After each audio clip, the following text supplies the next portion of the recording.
In John, the 4th chapter, we have recorded this wonderful conversation between Jesus and this woman from Samaria.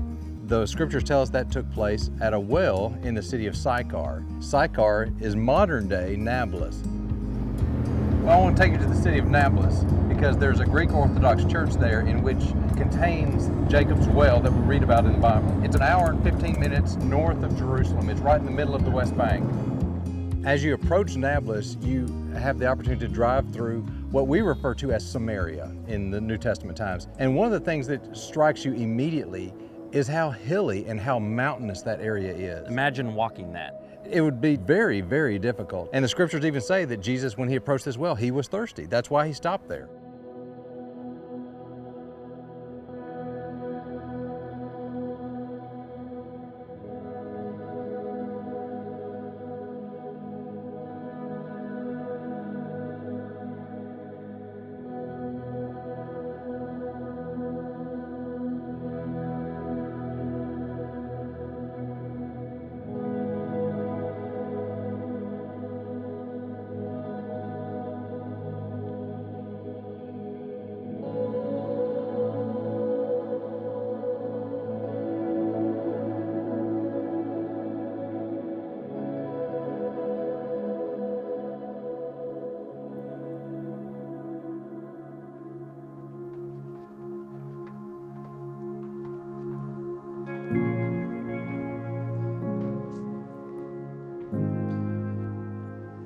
I wanted to bring you here and show you this because there is very, very good historical evidence to show that this is the actual hole in the ground that was dug by Jacob and his men over 3,500 years ago. We're not able to say that very often. No, we're not. But the historical evidence here is very, very strong. The fact that you had a well of that nature, that depth, through that type of ground, it makes sense that they'd be able to keep track of that over such a long period of time. So if that was the well Jacob dug, this is the same location where Jesus had this conversation with the Samaritan woman. Let me read a couple of verses here from John, the 4th chapter. So he came to a town of Samaria called Sychar, near the field that Jacob had given to his son Joseph.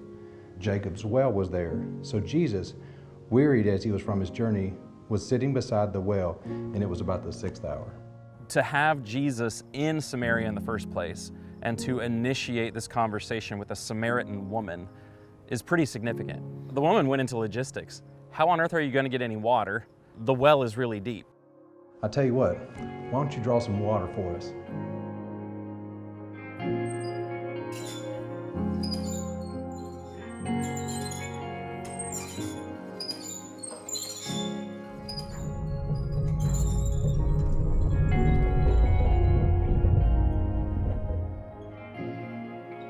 Very good.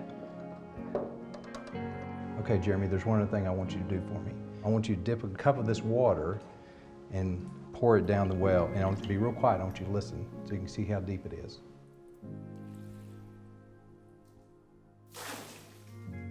How high up is that? It's amazing, isn't it? It's got to be well over 100 feet deep. Wow. Yeah. There are nuances to the story about the depth of the well that we would just gloss over. Well, of course, a well is deep. So going to that place and playing with the water really highlighted a seemingly insignificant line in this interaction between Jesus and the Samaritan woman.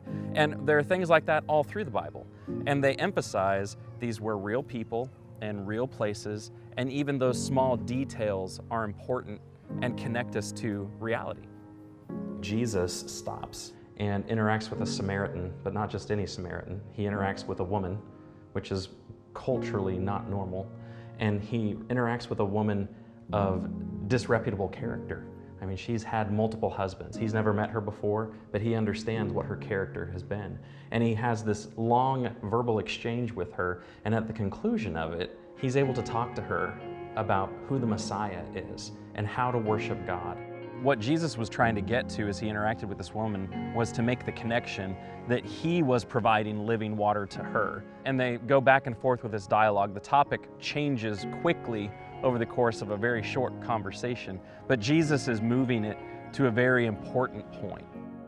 There are a couple of passages at the end of that exchange where the woman said to him, "I know that Messiah is coming, he who is called Christ. When he comes, he will tell us all things."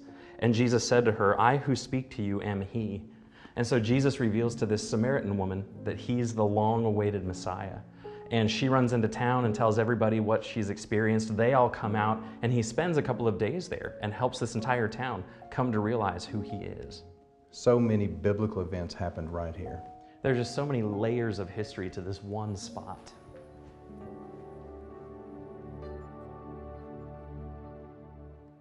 I'm Craig. And I'm Stu, and we're the founders of Appian Media. We really hope that you've enjoyed the content that you've just seen. This was only made available through the generous donations of so many of you. We believe that the world should have biblically accurate, visually engaging content about the Bible, and it should be free for everyone. We would encourage you to visit the membership page of appianmedia.org and consider becoming a reoccurring member. Everything that you donate to Appian Media is tax deductible. However you decide to donate, we really appreciate your support.